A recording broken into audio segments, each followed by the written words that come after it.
What is up, Bills Mafia? Welcome in to the Staples Show. It's Wednesday, September 10th. It is time to talk about the Buffalo Bills. Just got back from Orchard Park where the Bills practiced today, their first of three ahead of this weekend's road game against the New York Jets. A lot to cover on this episode.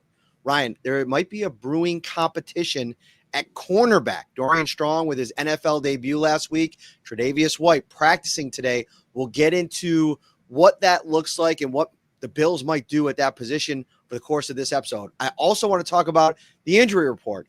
Taron Johnson didn't practice today. James Cook pops up unexpectedly. We'll talk about all of that. And then we'll also get into the Bills punter situation. Brand new punter, Brad Robbins out. We'll talk about the guy that is in here on today's episode of Shout. How are you, buddy? I'm doing great. Yeah, a lot to get into, including a cornerback competition that I think many of us were not necessarily expecting. Yeah, I'm very interested to see how the Bills handle this, because if you think about their history when it comes to rookie cornerbacks, I mean, the most recent example is Christian Benford, right? Like he comes out in week one, he ends up splitting time with Kyer Elam, the first round draft pick. Well, the first round pick isn't available because Maxwell Harrison is injured. But Tre'Davious White, who spent the majority, if not all, of the summer as CB2 opposite of Christian Benford, he was out last week. So Dorian Strong got his opportunity, and I think has received rave reviews. I mean, Bobby Babbage talking on Monday, talking about how it wasn't too big for him. He didn't blink. We talked to him after practice today, and this is a guy that just has supreme confidence. He said one of the things that he enjoyed the most from that game was getting a chance to tackle Derrick Henry. How many boundary corners are thinking about the excitement level for going and tackling that guy? And I think that plays in the room a little bit, not only with his teammates, but with his coaches. But on the other side of the coin, you have Tre'Davious White, all of these years of experience. I thought for a good stretch of the summer, looked to be poised to be that starting corner opposite Christian Benford. Do you think that this could be a rotation type situation where, depending on the matchup, maybe against a more run-heavy team, you want to play more Dorian Strong, or maybe Dorian Strong for the whole game, and then maybe against a more pass-centric team, you got the Atlanta Falcons coming up in a couple weeks with a lot of really good playmakers in the passing game. Maybe you pivot to Trey or work him into the rotation. How do you think the Bills will handle this, and maybe how do you feel like they should? Yeah, so great question, and it's funny because I was torn on this as soon as I saw the quote from McDermott about, Dorian did a lot of really good things, Trey, and had heaping praise for Tre White as well. You go back to the summer once Max Harrison went out with injury, it was Tre White kind of leading the way from there. In terms of how I think the Bills will play it, I think it's very similar to how I think I would play it out as well. So I guess my answer twofold is going to be the same. I think you ride Dorian Strong until you need to replace him in the lineup. This first game, when I rewatched the Baltimore game, I really tried to focus in on Dorian Strong. And there was a third down play, and they didn't credit the catch against him, where it was so loud, his receiver was moving from left to right. I believe it was Zay Flowers. And then he was late to react, and sure enough, if it was Flowers, whoever it was, got open on the other side of the field. He kind of came in and maybe helped with the tackle. It looked like that was the only time he was really out of place. The hold was very ticky-tack, but it comes down to something you mentioned.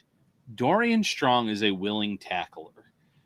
And that just kind of that's right with Sean McDermott's MO. This is no knock on Tre White, and it was just the preseason, but the lack of effort to tackle in some of those preseason games that we saw was worrisome. And maybe it was, hey, this is preseason. I'm not going to go out there and get hurt trying to make a tackle. And, when the lights come on, when it's a real game, I can approach this much differently. Dorian Strong, lowering down Henry's arm on one play to avoid a stiff arm and make a tackle, that just resonated with me in terms of this guy really is all about trying to make a play. He's not going to cower from anyone. And he was good in coverage. Mm-hmm. That was my biggest thing. Was Lamar Jackson going to pick on him? No, for whatever reason. Maybe it was just good coverage all night. It seemed pretty solid. He was never picked on. Yeah, and I think even in, to your point, being able to step up in coverage this week, the Jets have a limited amount of options at the boundary corner or at the wide receiver spot. Garrett Wilson, and then it's a dramatic drop off in terms of what they have at Justin Fields' disposal. And, they're going to work it to their tight ends. They have a couple of tight ends that they're excited about there. But I think, to your point, moving forward with Dorian Strong in a spot where you continue to develop him on the field. This has always been one of my criticisms of the Bills, is sometimes they pull back on some of these young players a little bit too early. And it coincides with my point on Cole Bishop too. I know a lot of people were talking about, like, go out and sign Jabril Peppers, who every time I talk to somebody about the Bills, family members, friends, people that I see, in Tops or around town, one of the first questions I get asked is, when are the Bills going to bring in another safety? And I go into the whole spiel of how, they very much value guys that have been on their roster since the offseason program began, because there's a study factor that goes into learning this defense, especially a defensive back. Rasul Douglas, remember that offseason story a couple years ago after the Bills traded for him in season, when he basically admitted to not knowing the defense for the entirety of his first season? And basically he went out there and was just kind of winging it. And he's the level of player to make those plays. But I just think getting somebody in right now, you'd have to really believe they'd be able to get up to speed in time. And I also would argue against benching Cole Bishop or, going in a different direction right now, because I want to see a sample size from him to truly evaluate it. And I think the other reason you stay with Dorian Strong is because of the opponents that are on the schedule over the next couple of weeks. Let him play in some of these games that maybe, you're not going. He had his taste against the Baltimore Ravens. You're not playing another elite team until the Kansas City Chiefs way down the road. Yeah, that's a great point. And you're going against a physical rushing attack this week in the Jets, where he can kind of come in and use the tackling attributes that we talked about. There's a lot of reasons to like what he's brought to the table so far and go for that. And real quick, speaking on the safety talk, yeah, I agree with you. A lot of people were upset the Bills didn't sign Jabril Peppers, that he went to Pittsburgh. The Bills aren't going to go out and sign a Justin Simmons, like the top name that's now out there, unless there's a serious injury to a Taylor Rapp or to a Cole Bishop, where then it's like, okay, we're not necessarily going to say that we're done with Cole Bishop. Which that is what you're kind of doing if you went out and signed Peppers at this point in time with Bishop being healthy. I get it. It was a bad day for both safeties. It was a bad day for the linebacker position against the Ravens. But as Sean McDermott said, we've mentioned the expectations. We know we have to get better. Let's see how this looks the next few weeks. They're not going to pull the plug on a second-round pick in Cole Bishop from 1 year ago. You shouldn't pull the plug on your traveling plans, Ryan. If you're traveling anywhere in New York State or beyond, you want to check out Amtrak.com, because they are one of the official sponsors of the Shout podcast. Give them a look when you're planning any of your vacations or trips coming up over the next couple of weeks and months. Amtrak's Empire service offers frequent departures daily from Niagara Falls Buffalo, all the way to New York City. Stops include Rochester, Syracuse, Utica, Schenectady, Albany, and more. So much comfort, no middle seats, plenty of legroom, free Wi-Fi, and no baggage fees. Kids ride 50% off. Riding Amtrak is an experience, a fun and relaxing way to get to your destination. Week 2, I'm excited for Amtrak hype train player of the game here coming up on Sunday, but a lot to get to before we get there, Ryan, because with Thursday, I'm hoping to have a show tomorrow. Friday, we'll have a preview episode, and I'm hoping for a quick appearance from the Athletics' Zach Rosenblatt, who does a great job there as well, to get the one final look from the New York Jets side. But where do you want to go next, buddy? Yeah, a lot to get into. I guess we should probably get into the rest of the injury report before we talk about some of the roster changes and moves that this team has made. So Sean McDermott laid it out to begin the day here today. Quad injury for Taron Johnson. They believe it probably happened in the game, but he got to the facility on Tuesday, I believe. The soreness was ratcheted up quite a bit, and so they decided to hold him off. Obviously, rehab will be in his future. But this is interesting because, if he doesn't play, the Bills have obviously Cam Lewis behind him as the top backup. He played a ton in the summer as Taron Johnson was dealing with a couple of minor issues over the course of training camp in the preseason. But the Bills played a ton of 3 linebackers against the Baltimore Ravens. And this matchup against the Jets, I almost feel like it's tailor-made to rinse and repeat that. I don't think it's a bad thing when you're playing against a fast, electric player like Justin Fields in the run game to throw the heat-seeking missile that is Dorian Williams out on the field as much as you can. Absolutely, and you're reading my mind here, because if Taron Johnson's not at 100%, if he's able to go, great. You can rotate him in. You don't have to always play the 3 linebacker sets, but this is a game where you can play a lot of 3 linebacker sets to try to slow down that rushing attack, including Justin Fields, who's really good with his legs. Fields was fantastic as a passer against Pittsburgh. I watched that entire game. He was pinpoint in that matchup. I also watched him this preseason where maybe it was the lack of game planning or whatever it was. He was way off the mark. In his career, it's been like that. It's been some weeks looks really good. Some weeks looks like shouldn't be a starting NFL quarterback from a passing perspective. By playing 3 linebackers, stacking the box, daring him to pass the ball a little bit, I wouldn't hate that game plan for the Bills. And, you mentioned Dorian Williams. He's a very athletic linebacker. It's not like you're dropping off significantly with the athleticism of a player that you're putting in that situation. Taking a quick look at the Jets depth chart on offense. Their slot wide receiver is Taron Johnson, a guy that spent most of his time there on the practice squad. And listen, I think the matchup is going to come down to, dealing with this run game. And I think that because of Breece Hall's big game last week, I was talking to AJ Epinesa after practice today, and one of the things that he brought up that was a point of emphasis in the meeting rooms over the last couple of days is how much the Jets were willing to run the ball at Pittsburgh. And it's almost like 39 times. It was the most in the NFL in week 1. And I think it's one of those situations where you go into that game knowing they're going to try to establish the run against you. So getting a guy like Dorian out there, or, if it's going to be Cam Lewis, like he is a very willing tackler. It'll be interesting to see what they do though, because if Taron's down, now you have to start thinking about what are some of the other supplemental moves the Bills could start to think about? And one of the names that pops up to mind for me is Jordan Poyer. And we talked about this a little bit last week as maybe the route to playing time early on for him would be in that dime safety role where he could come on the field, add his physicality and presence around the line of scrimmage, where I think he's best suited to play at this stage in his career, and maybe not at 100% of the snaps.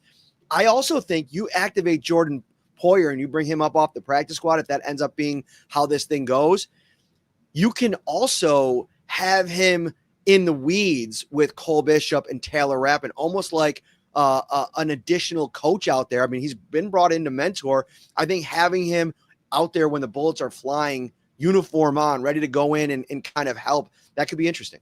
Yeah, and it's a great idea because obviously with the Bills signing Matt Prater to their 53-man roster, that's one less practice squad spot that you have designated. Like, okay, that's an automatic elevation. And last week was an offensive lineman that we said that's an automatic elevation. Now there is a little bit of wiggle room in terms of what the Bills can do on that practice squad. And Poyer, in this situation with Taron Johnson, makes plenty of sense. The tight ends that I mentioned, Mason Taylor, the rookie, he's starting for them, the Jets. Jeremy Ruckert and Stone Smart are the 2 other ones. And they're all heavily involved, not just in the run game, but in the passing game as well. Justin Fields is going to look, he threw a couple of dangerous balls to his tight ends in the Pittsburgh Steelers game, and they weren't able to cash in on coming up with a turnover. But I'll be interested to see how aggressive the Bills at the 2nd and 3rd level are. We're 9 months removed from Cole Bishop making an absolutely potentially monstrous play. If he comes down with that interception in that battle near the goal line, I think the one thing that could really turn the conversation around these safeties would be some type of big game-changing turnover, whether it be Taylor Rapp or Cole Bishop. Yeah, and that's just it. The Bills have to play aggressively at times, and this is a great opponent with Justin Fields and the inaccurate passes. You saw some balls bounce off the hands of players, and those are always right time, right place type of situations. And for Pittsburgh, they couldn't cash in. But I think Pittsburgh also has a secondary issue. I thought Slay looked really bad in that matchup. I think Ramsey was solid. Right. But there were certainly some issues there where the Bills obviously right now too, they have issues, but I was encouraged based on how Strong looked, how good Christian Benford is. You mentioned some of the safeties and the athleticism of Bishop, what Jordan Poyer could potentially do if elevated, Taylor Rapp and his physicality. those guys should be itching for a bounce back performance after the way that they played against the Ravens.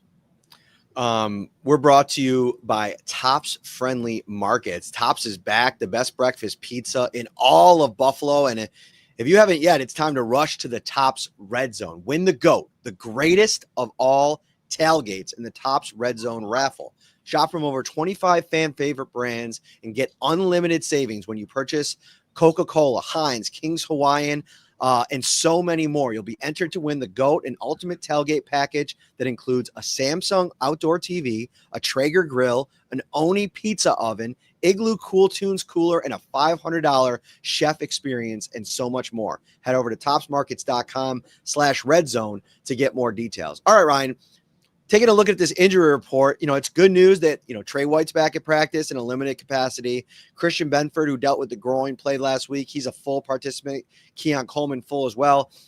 But 3 starters, or 2.5 starters, however you want to look at Dawson Knox, appear on the injury report, and we're limited today. And that's James Cook, limited with a hamstring injury.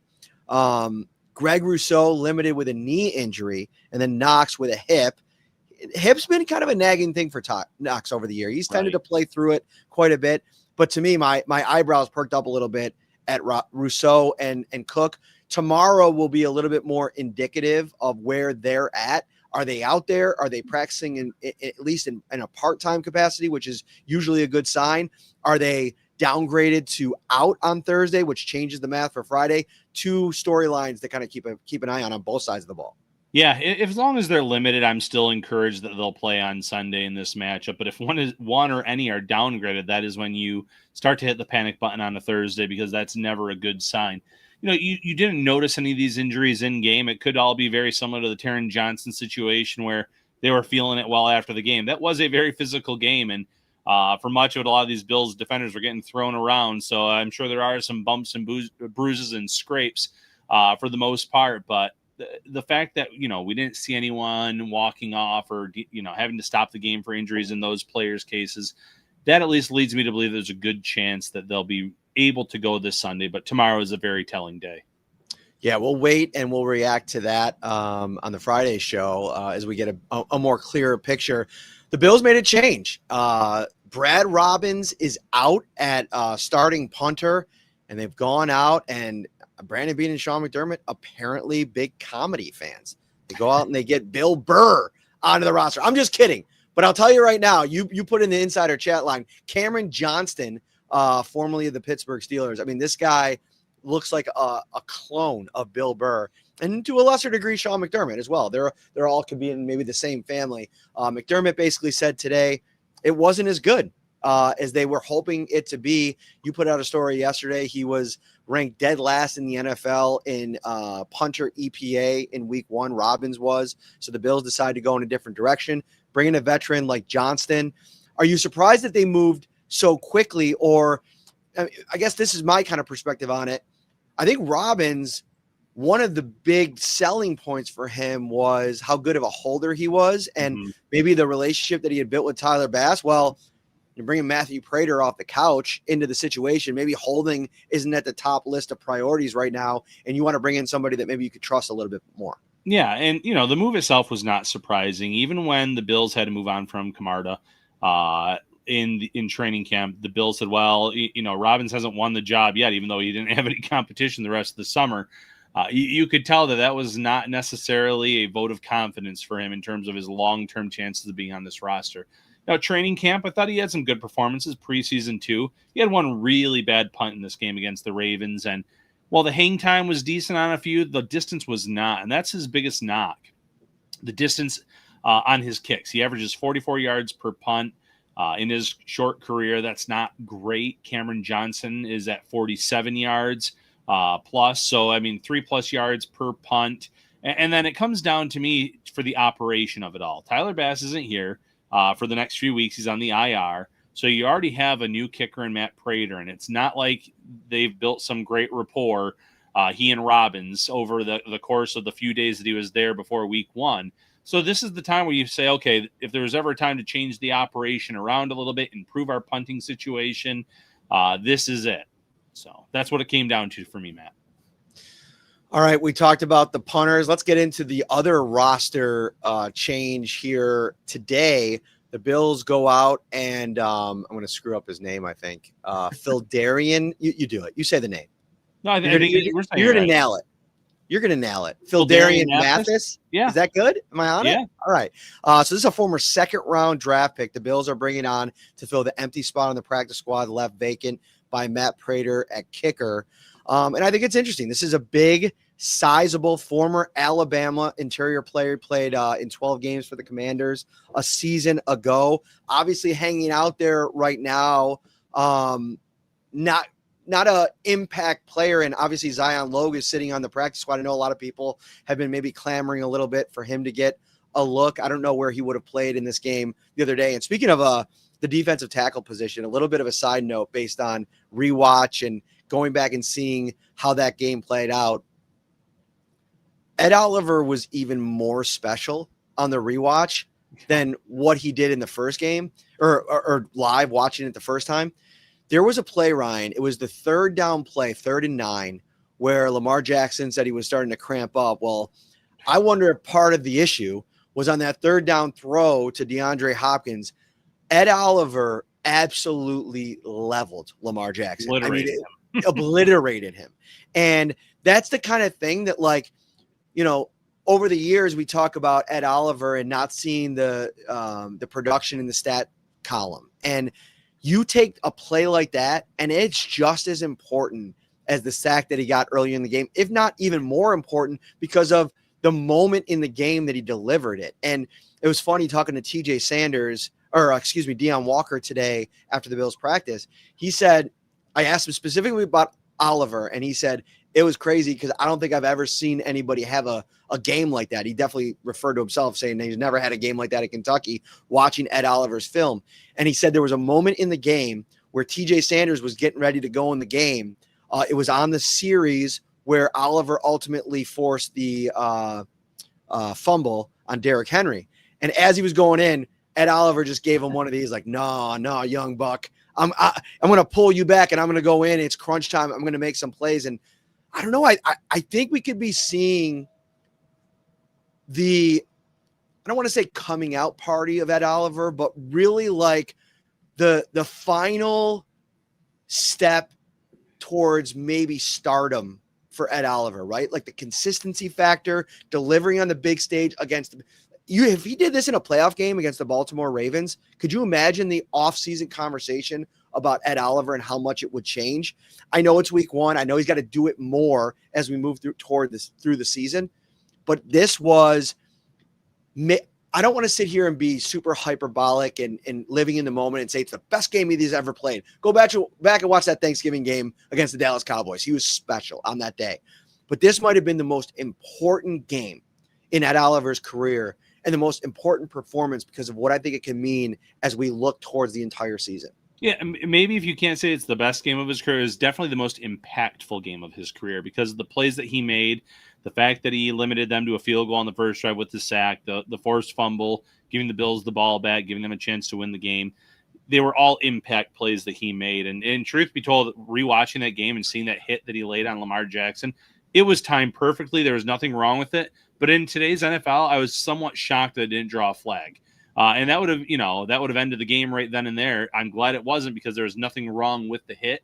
But today's NFL is a little bit soft in that regard, where quarterbacks sometimes get those calls. So I loved the whole conversation about it today. It reminded me of years ago where Brock Osweiler was getting ready to go into a Broncos game and Peyton Manning was there. He's like, no, and sent him back to the bench. Now, completely different scenario. The Broncos were winning in a blowout, and I think Manning just wanted to score another touchdown. The Bills, though, were trying to come back, and that's what you want your star players to do. And while I know the consistency has not been there for Ed Oliver, he is one of their star players on this defense. He is someone that has made big plays over the course of his career. He's someone that is more of a household name nationally than a lot of the guys on this team. So I like the fact that he told the rookie in that moment, I'm coming back out there. This is the crunch time. This is, why they pay me the type of money that they pay me. Good question here from AQ. Do you think Ryan Nielsen, the defensive assistant that the Bills brought in this offseason, has anything to do with Ed Oliver's big game? And I will tell you, he's been working very much so with Ed Oliver and company. And I wouldn't be surprised if that's like the beginning stages of what you're going to see as a lot of these guys maybe take a step with Nielsen now in the fold. Now, the second part of this question, Ryan, I think is interesting. Can going man make quarterbacks hold the ball a second longer? I think the Bills play a little bit more man, especially under Bobby Babich, than they're even giving credit for.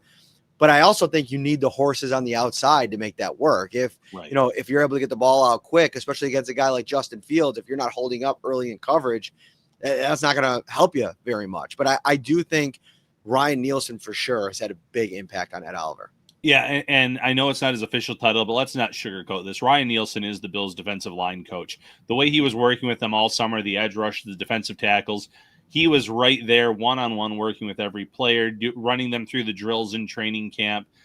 He was brought in for a specific purpose, and it was encouraging to see Ed Oliver's play after 1 week with him. The pressure that Joey Bosa was able to get. I know Bosa needs to work a little bit on not crashing down on some of those option plays.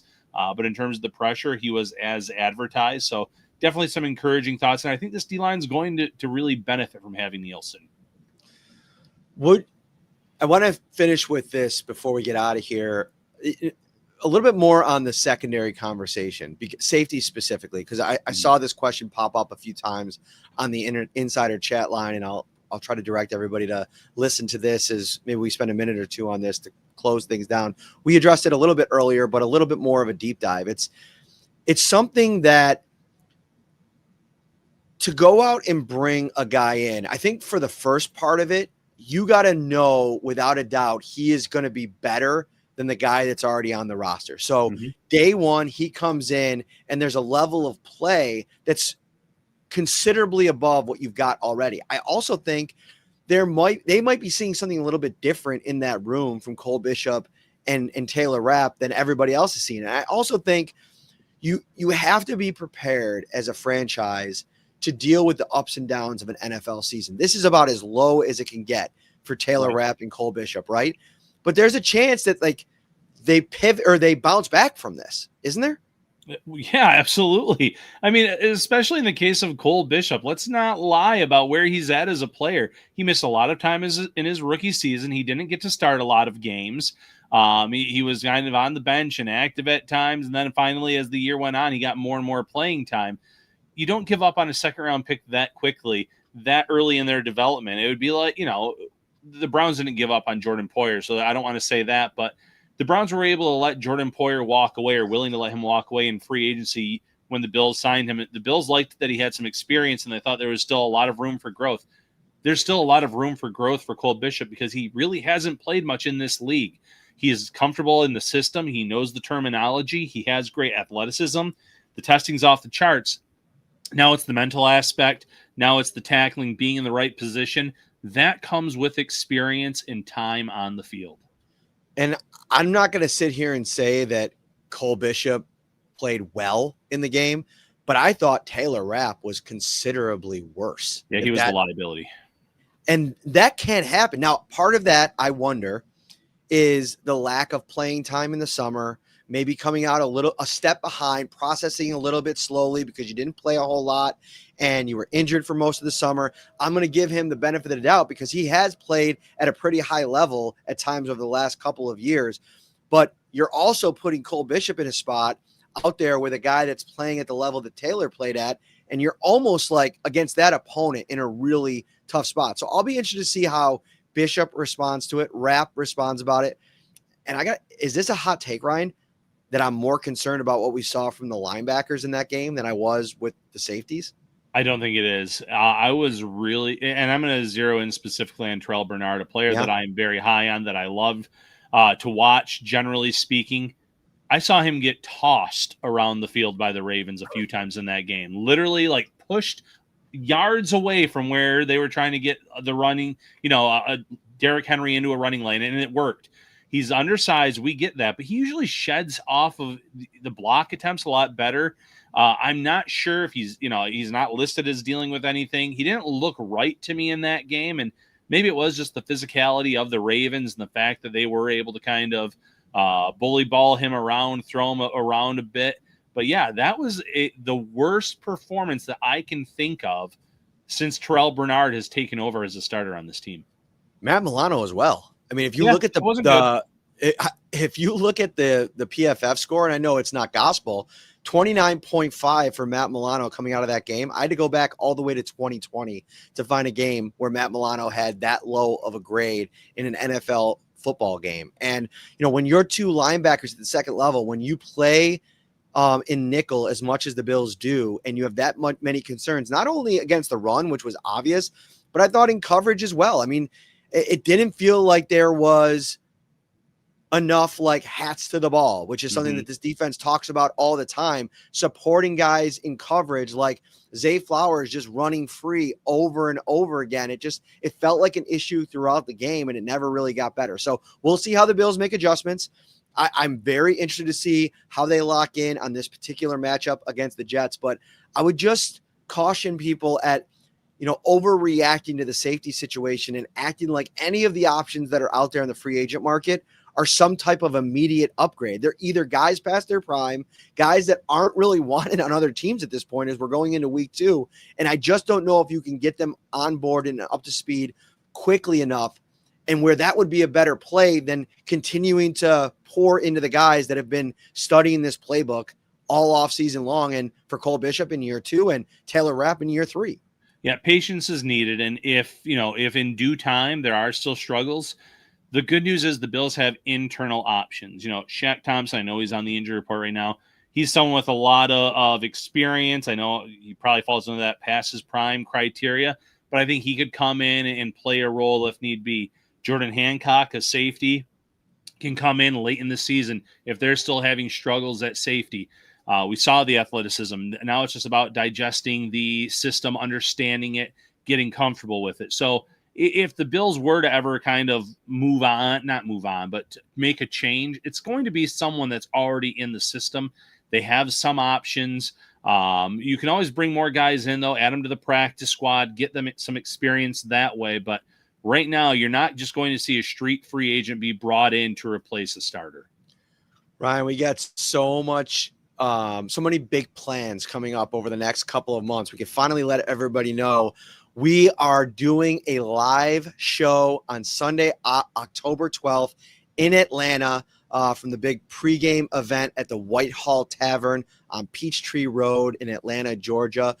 We are so excited to bring Shout to Atlanta. I'm working on an event in Charlotte, Carolina as well for the Panthers game. That might just be me solo, but maybe a collab more to come on that as well. And then we're working on maybe a cool Wingnuts event later this month. More details on that. The big news here, though, Ryan, is get your calendar out, start marking down these dates, because we want to hang out with as many Bills fans as possible at all of the big shows coming up this season. Yeah, cannot wait. Pumped, especially about the Atlanta one. I have family there. My cousin Amy, her husband Rich, they already bought tickets to this event. They're 5 minutes. Whitehall Tavern is 5 minutes away from where they live. Some other friends coming as well. Can't wait to see some friends and family, as well as all the Bills Mafia in Atlanta. That'll do it for this episode. We'll be back tomorrow with one more. And if we're not back Thursday, we'll definitely be back Friday to preview the big game, Bills versus Jets, this weekend. We cannot wait. Thanks for watching. See you guys soon. Take care.